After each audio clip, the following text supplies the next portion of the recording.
What I'd like to show you today is a way to use your iPhone to listen for a doorbell ringing and flash a light and flash on its screen.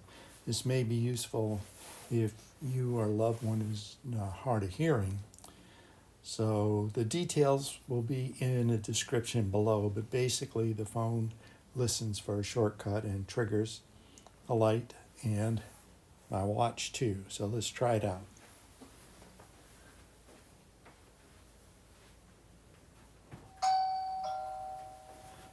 Okay, there's the doorbell. See, the phone detected it. Can you see in back of it there, it's actually turning on this little flashlight too. And let's check out the watch. See, the watch turned to a solid white there too. And these vibrate too. So Doorbell is ringing.